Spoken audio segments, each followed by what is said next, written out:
¿Por qué vapear si sabes que, o sea, el vape ni siquiera sabes lo que te estás fumando? O sea, pues te puedes estar fumando aceite de carro y pues tú ni cuenta. Entonces, Hola, hola y bienvenidos a un nuevo capítulo de Espacio Saludable. El día de hoy estoy muy contenta porque vamos a tratar temas cruciales para la vida de cada uno de nosotros. Un tema que en específico damos tan sentado todos los días que no le damos la importancia necesaria, la respiración. El día de hoy me acompaña el doctor Pablo Olivas, neumólogo de Cristos Mujeres Hospital del Parque. Bienvenido, doc. gracias, buenos días a todos y qué gusto estar de vuelta en este podcast. Muchas gracias por estar aquí.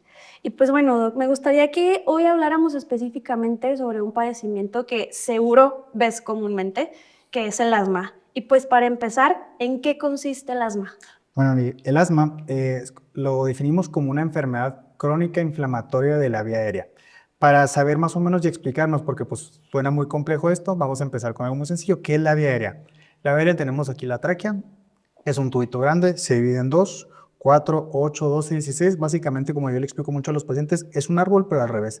De hecho, a veces se le da el nombre de árbol bronquial. ¿En qué consiste entonces? Básicamente es una inflamación de este árbol bronquial que provoca entonces que se cierre. Al momento de cerrarse entonces, pues obviamente afecta esto la respiración y causa una variedad de síntomas de los cuales pues vamos a estar platicando durante el podcast. Perfecto, doc. ¿Y cómo, de qué manera puedes diagnosticar tú con una persona con asma? Bueno, eso es muy interesante, ya que es muy raro que un paciente con síntomas de asma que apenas va empezando llegue a la consulta. Más bien los pacientes que llegan con asma a la consulta ya son pacientes que tienen 1 o 2 meses buscando ayuda médica, le dan una serie de medicamentos, antibióticos, antivirales, y pues resulta que el paciente no mejora y va empeorando cada vez más, siendo los síntomas característicos del asma es la tos, falta de aire, que le sirve el pecho y la opresión en el pecho o que se sientan que alguien está sentado arriba de ellos. Y lo más importante para diagnosticar asma y que me hace pensar a mí siempre es que los síntomas sean intermitentes, o sea, que vayan y vengan, a veces están presentes muy fuertes, a veces no tanto, entonces eso me ayuda mucho a saber que el camino va hacia el asma. ¿Esto es atemporal, doctor? O sea, me refiero, ¿en primavera se agrava, en invierno se agrava o siempre es la misma constante? Esa es una muy buena pregunta, ya que resulta que justamente en primavera, por esto de la polinización, hay más alergenos en el aire y como casi el 80-90% de los pacientes asmáticos tienen algún tipo de alergia, es muy común que se agrave en primavera, perdón. Pero resulta también que en invierno hay otro tipo de pacientes asmáticos que con el humo de leña, por el hacinamiento, el tabaquismo, la misma contaminación que produce el invierno, agravan sus síntomas. Entonces hay como muchos picos durante el año de aumento de síntomas o donde se presentan más los pacientes a la consulta. Entonces, con respecto a esto, ¿existe más de un tipo de asma? Ok, básicamente el asma pues engloba una sola enfermedad y esta enfermedad la podemos dividir en fenotipos y endotipos. Fenotipos básicamente es cómo se comporta clínicamente el paciente y endotipos pues básicamente si es alérgico, no alérgico o eosinofílico. Pero básicamente los dimos siempre en dos grupos muy grandes que es alérgico y no alérgico. Casi el 80-90% de los pacientes asmáticos van en el grupo alérgico. Hay otro 10% que de hecho es inclusive un poquito más difícil de controlar, que es en el grupo no alérgico. Entonces podemos confundir a lo mejor en algunas ocasiones el asma con las alergias. Resulta, esa pregunta es interesante porque los pacientes alérgicos, por lo general, pues en la tarea alérgica que se comenta junto con los alergos y los dermatólogos, tenemos la rinitis alérgica, la dermatitis atópica y el asma. Entonces la rinitis alérgica, al provocar muchos moquitos, a veces esos moquitos al caer para atrás irritan mucho la garganta y pueden estar provocando una tos crónica. Cuando llegan a la consulta, entonces por eso es muy importante diferenciar los síntomas de la tos crónica por goteo postnasal del asma, y eso lo hacemos pues básicamente pues con las preguntas que hacemos y pues con los estudios complementarios que se piden para diagnosticar el asma. Entonces, definitivamente es importante que para que lleguen contigo tengas una relación muy estrecha con equipo multidisciplinario, que a lo mejor puede ser un otorrino, no sé, procesos de imagenología para ver cómo están los pulmones del paciente. Justamente, básicamente cuando hacemos el diagnóstico de asma, casi siempre lo hace el neumólogo, que es lo que yo más veo, pero pues cualquier paciente o cualquier médico, perdón, que sepa interpretar los estudios lo puede hacer. Ahora, es importante esto porque a mí me llega un paciente asmático, veo que tiene cierto componente alérgico, le pido ciertos laboratorios de sangre y estudios de soplido que me ayuden a mí a saber, número uno, si es asma para diagnosticarlo y número dos, si tiene un componente alérgico. En base al tipo de alergias, casi siempre con mancuerna con un alergólogo se los mando, o bien hay otro tipo de pacientes que tienen sinusitis o pólipos nasales y se me envían también con el otorrino. ¿Por qué es importante entonces para los pacientes tener un manejo multidisciplinario? Bueno, cuando iniciamos el tratamiento del asma, el 80-90% de los pacientes van a responder de forma adecuada a los inhaladores, que es el tratamiento pilar. No son pastillas, no son vacunas, son los inhaladores. Cierto grupo de pacientes van a empezarse a controlar muy bien con los inhaladores, pero resulta que al momento de retirarlos o disminuir la dosis del mismo empiezan con más síntomas. Ujú. Y este es el tipo de pacientes que tienen que estar manejados tanto por neumólogo, alergólogo y el otorrino, dependiendo de los síntomas y las comorbilidades. Y eso nos ayuda mucho a controlar la enfermedad, ya que pues desgraciadamente esta enfermedad, si no está bien controlada, resulta ser muy incapacitante hasta para las actividades de la vida diaria. Y bueno, no se diga el ejercicio, es muy incapacitante. Entonces es importante un adecuado control para que tenga el paciente pues, su calidad de vida y pues una enfermedad controlada, o sea, que no tenga síntomas, que es como la meta que tenemos siempre que tenemos un paciente, que el paciente tenga síntomas luego.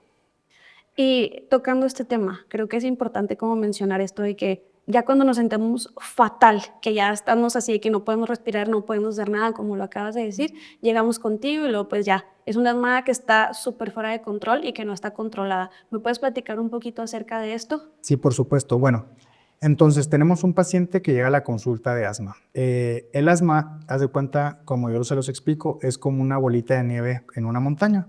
Empiezan los síntomas muy intermitentes, es decir, tal vez se presenten una vez al mes, una vez cada 2 meses. Al no tener tratamiento, entonces empiezan a aumentar, luego se presentan cada 2 semanas, cada semana, diario, y después de que presentan diario ya se presentan pues 2, 3 horas al día, 4 horas, 8 horas, hasta que el paciente tiene síntomas todos los días y en ese momento puede caer en crisis o bien algún factor exacerbante, como ahorita lo vamos a estar viendo, como una infección de vías respiratorias altas, puede ser el detonante para que el paciente, en lugar de acudir a la consulta, pues lo veamos por urgencias.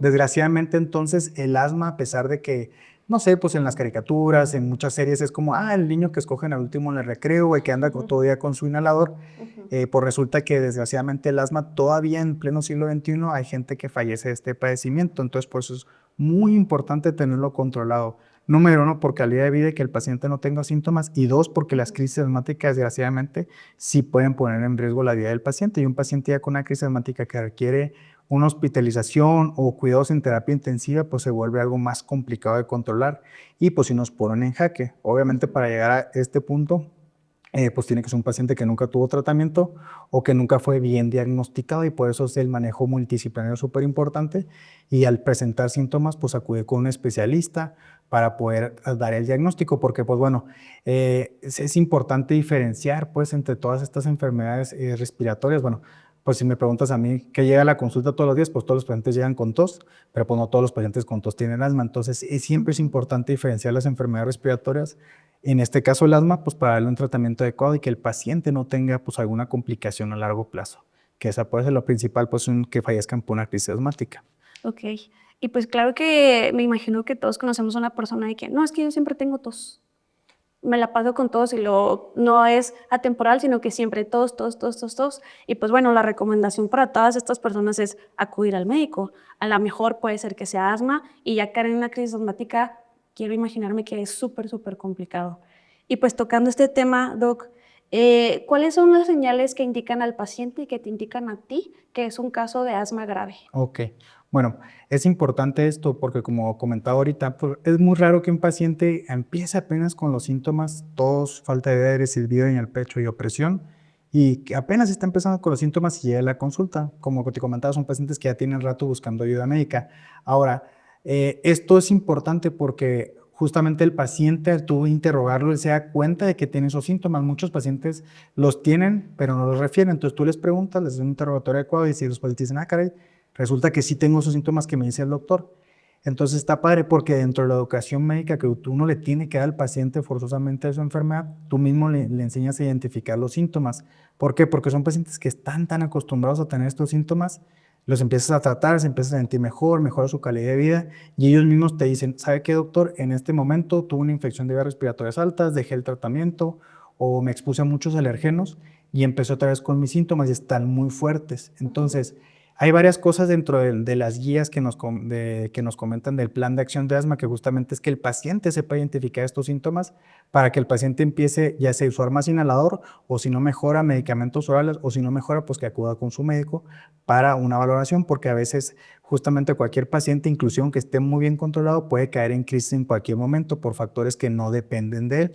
Muchos sí dependen del paciente definitivamente, pero hay otros que pues probablemente están por suerte, ¿no? Entonces, el mismo paciente empieza a identificar los síntomas y pues bueno, ya cuando el paciente tiene falta de aire en reposo o mucha tos o silicio en el pecho o se checa inclusive la oxigenación y está baja, entonces dice, ah, caray, estoy muy mal, tengo que ir al hospital y ya hasta el mismo paciente te habla de urgencias o el mismo médico de urgencias te dice, mira, tu paciente asmático llegó así, así, así, entonces tú dices, bueno, se me hace que es una crisis grave y pues se tendrá que hospitalizar o bueno, o ajustar el tratamiento dependiendo si es una crisis asmática o pues si solamente está mal controlada. Ok, oye Doc, y una pregunta, ¿hay alguna constante que tú notes o hay alguna característica que tenga un paciente para que sea más propenso a sufrir de asma? Pues mira, justamente está bien descrito. No es que sea más propenso como tal, porque bueno, pues todos hay una población muy grande en el mundo y no todo el 10 o el 14% de la población pudiera tener asma en algún momento. Hay algo que nosotros llamamos factores de riesgo, o sea, cosas que nosotros nos expusimos o que son de nuestra persona que nos hacen más propensos a tener asma. Como por ejemplo que si el paciente es prematuro, eso es muy importante. Casi nunca lo preguntamos en nuestra consulta ya de adultos o de neumólogos adultos o inclusive cualquier especialista que vea adultos, si son prematuros, eso es muy importante porque es un factor de riesgo. Infecciones de vías respiratorias en la infancia es un factor de riesgo. Que se expongan a la contaminación.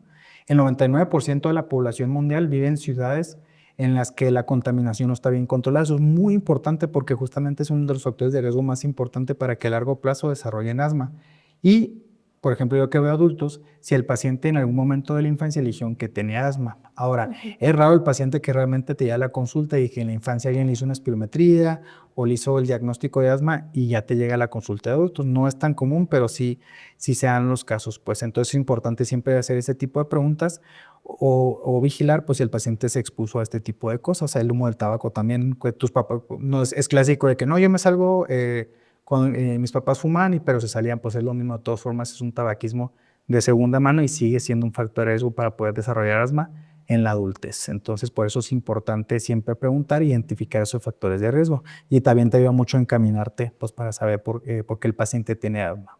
Perfecto. Y yo creo que ahorita estamos como un poquito muy involucrados con el tema del vapeo. ¿Esto también tiene algo que ver con el asma o nada que ver? Mira, es una pregunta bastante interesante. Desgraciadamente el vapeo pues, no tiene tanto tiempo. Y mundialmente sí tiene como principios de los 2000 cuando en China se empezó a utilizar, pero de que ya llegó a México pues ha de tener unos 10 años. Ujú. O en Estados Unidos también 10, 15 años a lo mucho. Entonces es importante porque apenas se está fraguando o se está recolectando información acerca del vapeo, qué tipo de enfermedades puede provocar a largo plazo.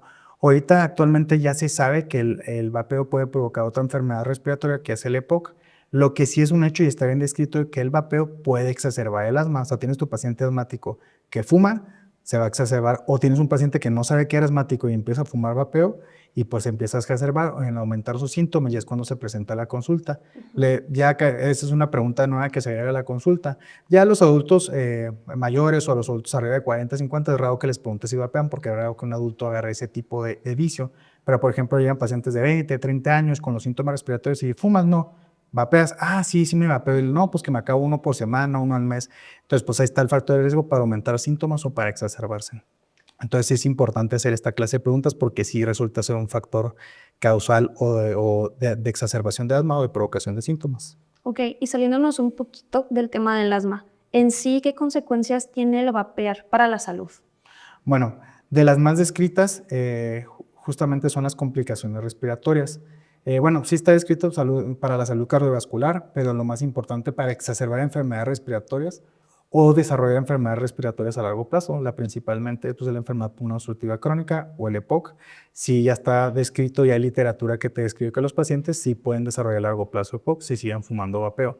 Entonces, probablemente al final de cuentas, pues digo, lo que se pensaba es que era como un humo de vapor, pues no iba a hacer daño, pero resulta que por las sustancias que tiene, la vitamina E, algún tipo de metales pesados, Y al final de cuentas, al no ser un producto legal en México, pues no tiene una regulación por una norma oficial mexicana, ISO 9000, entonces probablemente tú ni siquiera sabes lo que te estás fumando, o sea, pues te venden un vapeo, pero pues tú no sabes ni de qué está hecho, si que tiene, que no tiene. Entonces siempre que pido a un paciente le digo, ¿por qué vapear si sabes que, o sea, el vape ni siquiera sabes lo que te estás fumando? O sea, pues te puede estar fumando aceite de carro y pues tú ni cuenta. Entonces, por eso es súper peligroso el vapeo, y también importante que la población sepa pues que al final de cuentas, pues no, lo que te venden en la caja no sabe ni siquiera qué te están vendiendo o qué te estás fumando. Entonces, es pues complicado esto.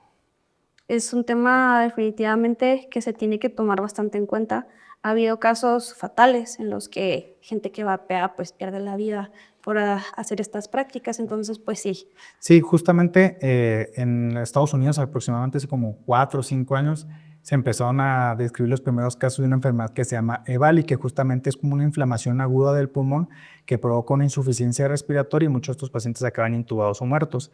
A mí en mi experiencia personal, digo, tampoco tengo tantos años ejerciendo, los casos que he tenido vapeo provocan exacerbación de una crisis asmática, exacerbación de un paciente con EPOC, algo que se llama neumotórax a tensión, que es que el pulmón se ponche. Entonces realmente pues sí, el vapeo sí provoca. Digo, en mi experiencia personal, afortunadamente nunca he visto un EVALI, que es el desarrollo más fatal de esta enfermedad, pero pues nadie está exento. Pues al final de cuentas, es una probabilidad, al tú fumar, es una probabilidad de que te pueda dar esta enfermedad. Entonces, pues, híjole, no echarse un volado al aire, pero sí, pues es de pensar realmente si es adecuado estar fumando este tipo de productos. Inclusive, bueno, cualquier tipo de productos, tabaco, lo que sea, pero en especial esto. Ok. Doc, y ahorita mencionabas algo que creo que es muy importante. Pues en Chihuahua, en la mayoría de la República Mexicana, tenemos climas muy extremos y cambios como un poquito radicales. ¿Esto nos afecta en el asma? Por supuesto, justamente ahora que se ha habido 2 tormentas de arena, platicaba con mi papá el otro día, oye papá, ¿cuándo he visto una tormenta de arena aquí? Me dice, no, pues yo vivo 60 años viviendo en Chihuahua, nunca he visto una tormenta de arena, es algo como más del desierto, pero justamente el puro polvo que trae o la cantidad de partículas que hay en el aire pueden exacerbar enfermedades respiratorias. Si tuvimos un pequeño pico de crisis, no nada más de asma, de cualquier enfermedad respiratoria, ahora que fueron las tormentas de arena. Entonces, definitivamente, el cambio, no tal como el cambio climático, pero por ejemplo, el aumento de la contaminación, de los productos que tienen la contaminación, que son 3, que son 4: dióxido de azufre, el ozono, las partículas por millón y otro que en este momento no recuerdo. El aumento de estas partículas, especialmente en ciudades muy contaminadas. Aquí, afortunadamente, si se meten a su celular en el Weather Channel, por ejemplo, pues vienen las partículas por millón, que viene como PM, y siempre te dicen, no, pues calidad del aire buena, mala o muy mala. Y justamente no nomás es para decir, pues hoy respiro bien. Para las personas que ya tienen una enfermedad pulmonar, pues estar respirando este tipo de partículas o calidad de aire muy mala, como en ciudades muy contaminadas, no sé, tal vez Monterrey, Ciudad de México, entonces aumenta la probabilidad tanto de desarrollar esta enfermedad o bien de que se exacerbe o no esté bien controlada. Entonces, por eso es muy importante siempre cuidar en el ambiente en el que vivimos, más si es en una enfermedad respiratoria, ¿no? Al final de cuentas, este tipo de pacientes pues están expuestos pues, al aire que respiran todo el día, es el órgano de los que más se expone. Entonces, es importante siempre entonces tener un adecuado control del ambiente en el que vivimos. Y pues ahora sí, inclusive hasta las personas que nos juntamos, si estamos en contacto con alguien que fuma todo el día, pues eso también nos va a afectar a nosotros al final de cuentas, tanto a corto como a largo plazo. Entonces, sí es importante esto. Fíjate que hay una cosa que acabas de decir que me parece importante y a mí algo personalmente que me llama mucho la atención es que ahora tenemos como mucho el hábito de los runners. Entonces, por ejemplo, en Monterrey corren mucho y es bien sabido que en Monterrey tienen muy mala calidad de aire. Es correcto. Entonces, las personas que tienen asma y las personas en general que tienen estas condiciones de mala calidad del aire pueden hacer ejercicio y pueden hacer ejercicio al aire libre. O sea, esto nos afecta. Por supuesto. Afortunadamente, como comentamos ahorita, la calidad del aire aquí en la ciudad no es tan mala. De hecho, pues me parece que es una buena calidad del aire. Ahora, cualquier paciente asmático, ya uno de los puntos clave, uno de los puntos del tratamiento del asma es que tengan adecuado control de la enfermedad. Hay un tipo de pacientes justamente que se exacerban al hacer ejercicio. Entonces es importante tener controlada esta enfermedad porque al final de cuentas, pues un paciente con asma debe ser capaz de poder hacer ejercicio o vivir una vida completa totalmente normal, o sea, 0 síntomas. Tal vez al principio del tratamiento del paciente asmático sí va a ser muy difícil que haga ejercicio porque el paso del aire irrita mucho la vía aérea y hace que se cierre, pero cualquier paciente asmático que ya tenga tratamiento y que tenga ya 3, 6 meses con el mismo tratamiento debe estar completamente controlado. Hay medidas que podemos hacer nosotros como neumólogos. Si el paciente al momento de hacer ejercicio empieza a presentar síntomas, eso quiere decir que no está tan bien controlado y se haga justo el tratamiento, otro tipo de medidas para poder controlarlo. Lo que sí es un hecho y que está muy recomendado es que si justamente al tú revisar tu celular y ver las partículas por millón, la calidad de si es mala, no es recomendable salir. Incluso esto para una persona normal que sales a correr cuando está bien contaminada, te empieza a dar tos hasta por la pura irritación. Ahora un paciente asmático, pues muchísimo peor y sí tiene cierto riesgo de exacerbarse. En esta ciudad, afortunadamente, ahora que hay más clubes de gente que corre y demás, afortunadamente muchos corren pues ya en lugares despoblados, entonces es más difícil que tengan contaminantes, pero sí en ciudades grandes pues es importante cuidar la calidad del aire, bueno, pues no cuidarla, pero saber que si está muy mal, pues en ese momento evitar hacer ejercicio al aire libre, porque sí definitivamente si tienes alguna enfermedad respiratoria se va a exacerbar. Inclusive no nomás respiratoria del pulmón, también de otorrino, una sinusitis, una rinitis alérgica se va a exacerbar. Entonces es importante siempre cuidar este aspecto en caso de que tengamos algún tipo de esta enfermedad. Perfecto. Oye, Doc, y ahorita mencionabas algo, que el asma puede estar controlada. ¿Un asma completamente controlada puede ser curable? Ok, es una pregunta bastante buena porque justamente hace como 1 o 2 años salió un artículo nuevo de que si el asma es curable. Ciertamente hay pacientes que después de 2 años con tratamiento, que no tengan ninguna clase de síntomas, que viven, me parece, más de un año sin usar un inhalador, se puede considerar que el asma se cura, siempre y cuando pues estén controlados todos los factores de riesgo que exacerba el asma. Rinitis alérgica, dermatitis atópica, reflujo, la contaminación. Y si el paciente cuenta con estos criterios, pues sí podemos considerar que está curado, pero eso desgraciadamente está escrito que pues de todas formas en cualquier momento pues puede regresar, ¿sale? Porque el ave aérea, pues al final de cuentas, como te digo, está todo el día expuesta al ambiente externo, entonces en cualquier momento puede volver a inflamarse y volver a regresar los síntomas, pero sí, sí está escrito que el paciente asmático que se puede curar en algún momento de su evolución de la enfermedad. Ahora, esta pregunta es importante. ¿Cuál es el papel de la educación del paciente para el éxito de su tratamiento? Bueno, justamente tanto en las guías que dice el plan de acción de asma como al momento de tú evaluar el tratamiento si está funcionando adecuadamente, tenemos que valorar varias cosas. Número uno, pues el paciente tiene que saber de su enfermedad. Si el paciente tiene algo que se llama alexitimia, que es básicamente que no se dé cuenta que tiene síntomas, eso es muy peligroso porque se va a exacerbar. Si el paciente conoce su enfermedad, le interesa un poco, se pone a leer o tú le explicas, mira, es esto, por esto, y vamos a iniciar este tratamiento y el paciente se da cuenta o sabe sus síntomas, esto ayuda mucho a que el paciente se identifique antes de que empiece a progresar o aumente sus síntomas y que pueda tener una crisis. Ahora, siempre lo que me da mucha risa, por ejemplo, en la consulta, pues llega un paciente, llega con su inhalador que le dejaron y le digo, pues póngase su inhalador y se lo pone, mala técnica. Y eso es súper importante siempre revisar la técnica. ¿Por qué? Porque al final de cuentas el inhalador requiere cierto por coordinación para utilizarlo. Si el paciente no tiene esa coordinación para utilizarlo, entonces pues no le puedes dejar un inhalador que el paciente no sepa usar. O sea, no es echárselo a la boca y jalarle, no, si tiene cierta técnica.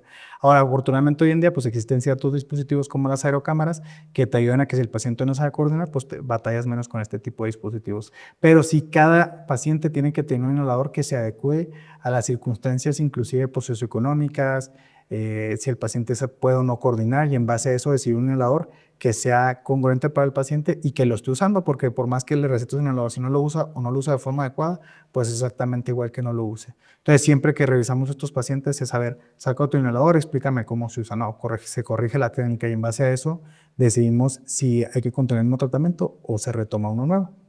Y yo creo que también es fundamental que pues tengan un oportuno seguimiento contigo, de que no dejen como a la deriva el tratamiento, de que ya me siento bien y listo, ya dejo de ir al médico. Que eso es bastante común, de hecho, o sea, el paciente, yo creo que a todos nos pasa, a todos los especialistas o cualquier médico, el paciente se empieza a sentir bien y pues deja el seguimiento porque pues ya me curé o ya me siento mejor. Entonces, si este tipo de enfermedades, pues es importante siempre estar ajustando lo que se recomienda pues cada 3 meses, porque sí, esto se tiene que estar revolando constantemente.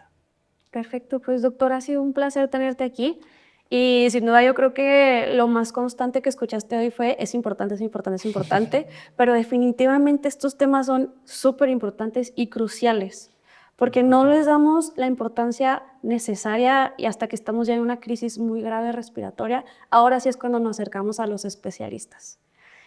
Para cerrar el capítulo me gustaría que me dieras un tip o un consejo para las personas que escuchan Espacio Saludable? Perfecto. Bueno, básicamente es, si empieza a presentar síntomas de cualquier tipo, digo, no nomás de mi especialidad, en especial pues la falta de aire, que es de lo más común, pues sí, es importante no esperarse a que esto se agrave y acudir con un especialista. La prevención pues siempre es importante, nunca dejarse pues que los síntomas se agraven o que se sientan en peores condiciones para acudir con un especialista. En cuanto uno se empieza a sentir mal, pues debe de acudir con él mismo, porque pues siempre que es la prevención de este tipo de progresión de enfermedades, siempre es muy importante.